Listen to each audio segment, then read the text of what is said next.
গেল শুক্রবার থেকে লাগাতার হামলা পাল্টা হামলা চলছে ইরান ও ইসরায়েলের মধ্যে। ইসরায়েলি হামলার অন্যতম লক্ষ্যবস্তু ইরানের পারমাণবিক স্থাপনা।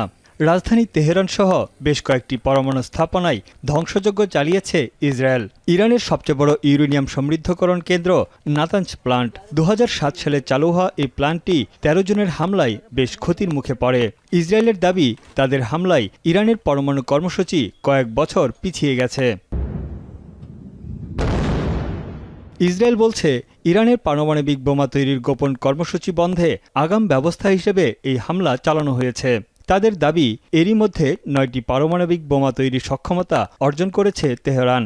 মূলত গোয়েন্দা সংস্থা মোসাদের তথ্যের ভিত্তিতে এমন দাবি প্রতিষ্ঠা করছে ইসরায়েল। শেকড় থেকে শিখরে।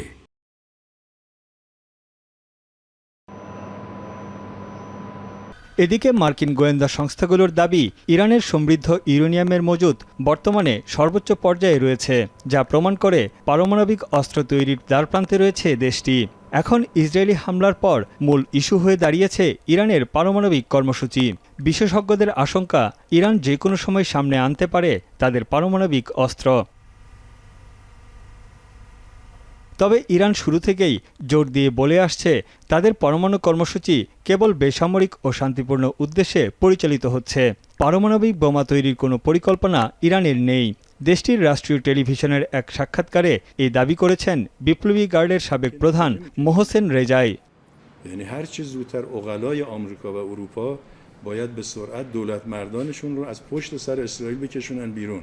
اگر این کار اتفاق نیفته ما نمیتونیم شاهد باشیم که آمریکا و کشورهای دیگری এরই মধ্যে এবার ইরানের বিরুদ্ধে নতুন অভিযোগ তুলেছেন ইসরায়েলি প্রধানমন্ত্রী Benjamin Netanyahu.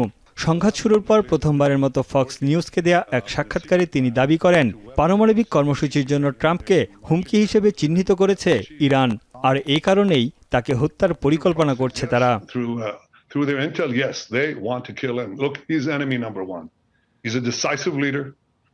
He never took the path that others took to try to bargain with him in a way that is weak, giving them basically a pathway to enrich uranium, which means a pathway to the bomb. মার্কিন president Donald ট্রাম্পের মতো একই সুরে কথা বলছেন ইউরোপীয় নেতারা। ইরানের কাছে কোনোভাবেই পারমাণবিক অস্ত্র থাকতে পারবে না। এ বিষয়ে নেতানিয়াহুর সঙ্গে ফোনে কথা বলেন ইউরোপীয় কমিশনের প্রেসিডেন্ট উর্জুলা ফন ডার লায়েন। কূটনৈতিক আলোচনার মাধ্যমে সংঘাত সমাধানেও জোর দেন তিনি। I reiterated Europe's commitment to peace and stability in the Middle East.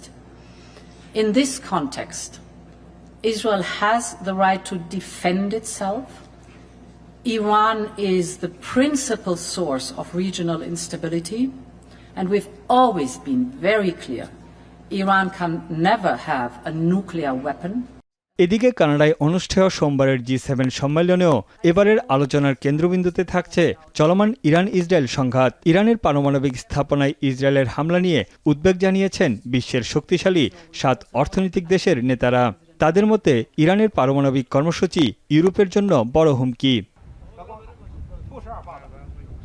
পারমাণবিক কার্যক্রম সীমিত রাখার শর্তে 2015 সালে একটি চুক্তিতে আসে ইরান।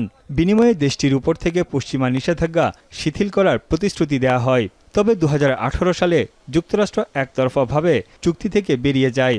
আন্তর্জাতিক আণবিক সংস্থার সবশেষ প্রতিবেদন বলছে, চলতি বছরের মে মাস পর্যন্ত ইরানের মোট সমৃদ্ধ ইউরেনিয়ামের মজুদ প্রায় 9000 কেজি। সংস্থাটির দাবি, পারমাণবিক বোমা তৈরিতে 90% পর্যন্ত ইউরেনিয়াম সমৃদ্ধ করতে খুব একটা দূরে নেই ইরান। বর্তমানে যে পরিমাণ ইউরেনিয়াম আছে তা দিয়ে 10টি পারমাণবিক বোমা তৈরি করতে পারবে ইরান। তানভীর জানি, এখন বিশ্ব।